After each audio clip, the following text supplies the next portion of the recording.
Gumball is back! If you all haven't been living under a rock, you've already heard about Gumball's new spin-off, The Wonderfully Weird World of Gumball, coming out on Hulu recently. So far they've dropped 20 brand new episodes, and I'm pretty sure 20 more are coming out later. Now you all know me, I love Gumball. It's my favorite show of all time for a reason. I've always wanted to rank every Gumball episode, but I never had enough time. However, this new show is technically a spin-off, so I'll be able to rank every episode separately. I'm very excited to review all 20 episodes so far, not only because I've been waiting for years, but also because I want to see if this show is similar to the original show, or something completely different. I'll also keep my reviews short, I don't want to make the video like an hour long. Anyway, let's start reviewing The Wonderfully Weird World of Gumball. Goddamn, that's a long title for a show. I'm pretty sure an episode called The Burger was supposed to come out way earlier, but it got cancelled back then. Anyway, after hearing in class about the dangers of Joyful Burger and junk food, Darwin tries to make himself and Gumball eat healthy. Honestly, it's an amazing way to start a season. I'm usually not a fan of health episodes, but I love how Gumball makes fun of how expensive and unaffordable it is to actually eat healthy. I also really like how they use this funny character called Bilderberger to mock rich and selfish people. The song at the end was funny too. Amazing premiere, top of the list. Wow, another amazing one. After being overworked by her family, Nicole gets an artificial intelligence called Ori to help her. However, things get out of control when Ori tries getting rid of her family. It takes the usual robot starts malfunctioning trope, but here it's executed well, mainly because Ori isn't an unlikable character and her relationship with Nicole is interesting. The best factor is obviously the animation during the virtual reality scenes. The animation was always spectacular in Gumball and it only improved with this show. I'll put this one under The Burger just cause I thought The Burger was a bit funnier. Oh wow, this one's interesting. After being way too close to each other, Nicole makes a separate room for Darwin, which causes Gumball to get paranoid. I'm gonna be honest, this is the weirdest Gumball episode yet. I didn't expect this show to be so much weirder than the original. Surprisingly though, this one is my favorite yet just because of how funny it is. Gumball treating their friendship as an actual relationship was both weird and hilarious. Sure, not every joke here was good, but the episode had lots of hilarious moments. Top of the list. It's extremely weird, but funny. Granny Jojo is coming for dinner, which leads to Nicole telling Richard the thing he should do before that. However, he forgets what the thing was and has to figure it out. Might be my least favorite episode this season, but not because it's bad. The jokes are just as funny as the previous ones, even though the last scene with Granny Jojo was strange as fuck. Seeing Richard eat all his previous food to figure out the thing was funny, and the FaceTime jokes were the highlight for me. I just think some parts in the middle got a bit repetitive. Still though, a really good episode. The ending was nice too. Nah, what the fuck is this episode? So, Gumball writes a poem about butts, which Principal Brown doesn't let him read out loud. Turns out he got bullied as a kid for his butt shape by the school superintendent. This causes Gumball to help him. Okay, first of all, wasn't Rob the superintendent? Are we just gonna ignore the season 6 finale? But anyway, the episode sucks for obvious reasons. It's about bots. Like previous episodes had weird parts that I liked, but this crosses the line for me. The only good part was the song at the end, surprisingly very catchy. Not a terrible episode, but definitely bad. Bottom of the list. On the other hand, the traffic is freaking amazing. Daisyland is about to get shut down, so they try going there with Anais. However, they have to go through an obstacle, which is the long traffic. It's a very simple concept, but it doesn't get boring at all. The reason for that is definitely the character interactions. This is by far the funniest episode. Each family member has a funny moment here, like Gumball texting Penny on accident or Darwin being afraid of the mascot. The animation here is incredible too, some of the facial expressions were absolutely hilarious. I also loved how expressive the animation looked during the police chase scene. The ending was both sweet and funny. Honestly, I loved everything about this episode. Top of the list. Mr. Small teaches the class astrology, telling every student who's gonna be their love partner by the end of the day. In the process, he tells them that Tobias and Penny would start dating, which naturally makes Gumball worried. Going in, I wasn't looking forward to this episode for one reason. I hate astrology. I don't care what anyone says, astrology is not a real science. Anyway, I'm glad to say that I liked this episode a lot. In a way, it makes fun of astrology and those who believe it.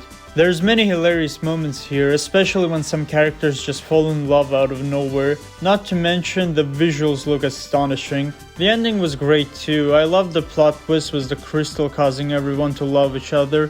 Amazing episode, I'll put it above the burger. Turns out Richard always wanted to be a cheerleader, but his mom never let him. This causes his family to support and help him with the cheerleader tryouts. For me, the best part of the episode was probably seeing Richard's full family tree. The way they all discouraged him before his performance was pretty cool. The episode has a few funny jokes and the ending was great too. Everything else was just alright, I guess. One of the weakest episodes, but it's decent. I'll put it above the butts. Hey, anyone remembers Molly?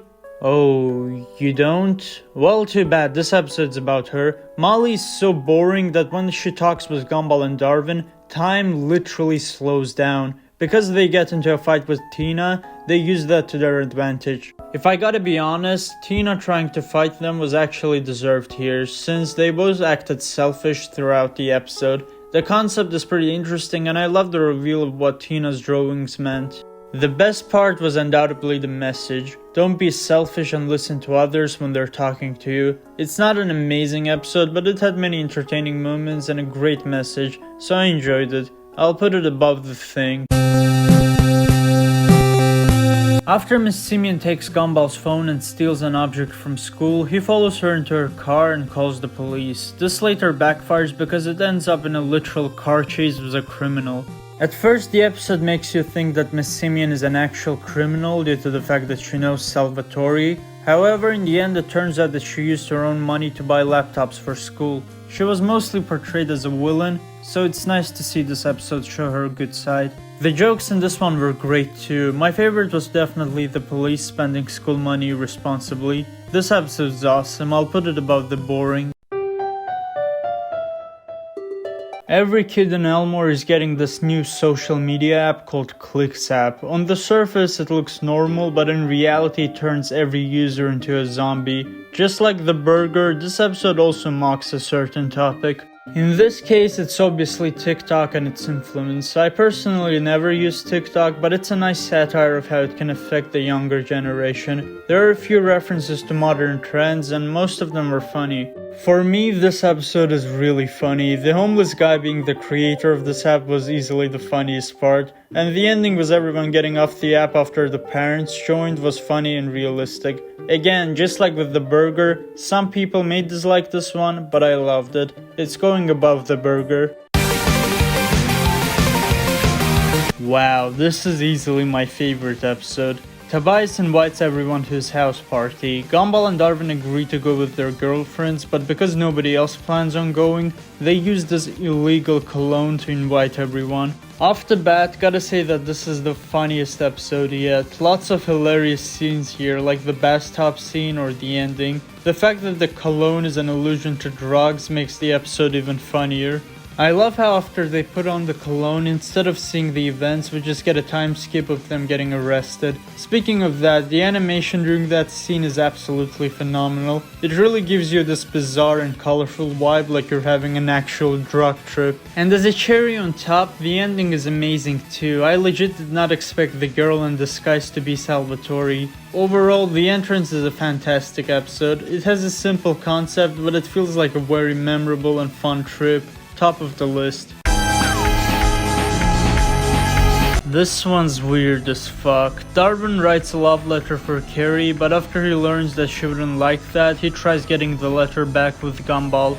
Okay, the butts might have been the worst one, but this is the weirdest one. This episode had the highest amount of gross or strange visuals, Gumball doing disgusting stuff to escape the backpack, Darwin twerking, and obviously the kiss between Gumball and Darwin. Like, yeah, they've kissed before, but never on the lips. I also don't get how Darwin couldn't realize that it would be better to avoid writing a letter for Carrie. The animation looked really cool with all the spooky parts, and the joke with Hector was pretty funny. Overall though, the letter sucks. Going above the butts. After accidentally swallowing an ice's invention, Richard's gut becomes conscious. Because his gut is way more intelligent than him, it ends up spending more time with an ice, to the point where it fully takes over Richard's body. I don't have that much to say if I'm being honest. The gut itself looks kinda terrifying by the end, which is compliment I guess. Although I will say not a fan of the whole 5-second rule part. Some of the foods Richard ate were revolting. The episode itself did feel predictable. Like, yeah, obviously the gut is gonna get out of control, but at least in The Assistant, the AI wasn't a dislikable character. Mediocre episode, it's gonna go above the previous one.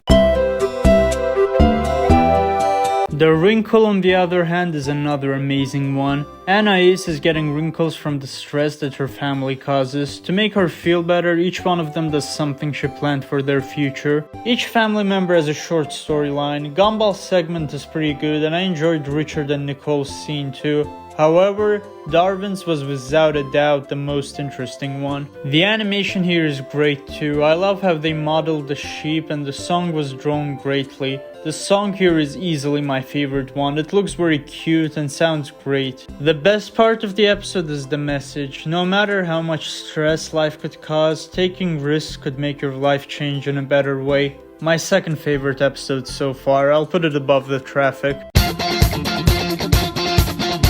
The Gourmet is another one of my favorites this season. After seeing Masami eat a gourmet mac and cheese, Gumball tries joining their family to eat luxurious food. You all probably don't know, but The Fury is one of my favorite Gumball episodes, so I was very hyped to watch this one. The best part of the episode was obviously the anime art style. Love how they brought the same character designs from The Fury. Seeing Gumball interact with Yuki was pretty cool. I liked how he realized that a rich life isn't as important as his family. And the humor was great too. I loved how they referenced several things like Dragon Ball and even Gordon Ramsay. The Gourmet is going above the distance. The weather is hot as fuck, which is why Gumball, Darwin, and Richard try getting into Mr. Robinson's pool. From the start, I love the detail of Rocky melting in an ice cream van. It's pretty funny, and this little detail is relevant to the plot. The episode itself is great. I don't know why, but I love Mr. Robinson episodes. I liked the whole backstory of Mr. Robinson making the pool just to swim in it with Rocky. Arguably the best part of the episode. Maybe I'd prefer more if the story avoided the part where they broke the pool, but that's not a huge complaint. The humor was definitely great though, lots of funny moments. I'll put this right under the teacher, just because I like the story in that episode a bit more. Nicole tries getting a family portrait, but things get out of hand when more family members start showing up every minute. This might be the most climactic episode this season, since every Watterson family member is here, even this weird toucan. The jokes in here are one of the highlights. Lots of funny moments, like when every family member turns to the right after the doorbell, or when Frankie steals the car and runs from the parole officer. The animation here is also incredible. Specifically love the camera work during this scene and some new character designs. I also really admired the ending, how the police literally busted into their house and they still took the portrait. I only wish they kept the new portrait, but I understand why they didn't, so that's not a minus. One of my favorite episodes, going above the traffic. After being embarrassed from hanging off the rock climbing in his underpants, Gumball develops a fear of climbing. Of course, because of that, Darwin attempts to help Gumball overcome his fear. This is the most underwhelming episode of the season. I kept switching from liking to disliking this one. I didn't like the intro with Gumball losing his pants, but then I got hooked with the Coach Russo training. Didn't care about Anais making a robot, but then I loved the Mr. Small therapy scene. And finally, I disliked the ending. Like, if the ending didn't suck, I'd actually enjoy this, but seeing Gumball climb without his underwear? Nah. A few good jokes, but overall it's mid. Under the cheerleader. We're finishing with the Amadain, and yes, I didn't know that word existed before seeing this episode. Penny tricks Gumball into going to their house for a karaoke night. Instead, however, he has to spend time at her grandma's birthday. I really love the concept for this one. Seeing more of Penny's family is definitely a plus. The humor in this episode was also great. I noticed some funny details, like one of Penny's relatives having a human mouth. The best part for me was definitely the ending, when they showed everyone unveiled their shells. Didn't expect that, but it felt very sweet and epic. The only slight issue is how Penny kinda mistreated Gumball at first, but that doesn't ruin the episode for me. Just like the entrance, this episode gives a memorable vibe and I love it for that. Amazing way to end it off. I'll put the Amadain above the distance. And that's all 20 episodes reviewed. Before I go on with my final thoughts, let's rank all 20 from worst to best. Starting with the worst episode so far, the butts, the letter, the gut, the climb, the cheerleader, the thing, the boring, the pool, the teacher, the assistant, the burger, the app, the astrological, the distance, the Amadain, the gourmet, the traffic, the portrait, the wrinkle, the entrance. Not gonna lie guys, this show is way weirder than the original. A lot of dark and gross humor that you wouldn't see in the first 6 seasons. Does that make me dislike the spin-off though? Hell no! If anything, I liked this as much as the Amazing World of Gumball. Sure, a few episodes were weak, but most were either great or amazing. I'm glad that Gumball didn't lose its charm after 6 years like most shows do. I've had a lot of fun watching this show and I can't wait to review the next 20 episodes. If you all liked this video, like and subscribe to the channel. I'm trying to reach 1000 subscribers this year. Thanks for watching, goodbye.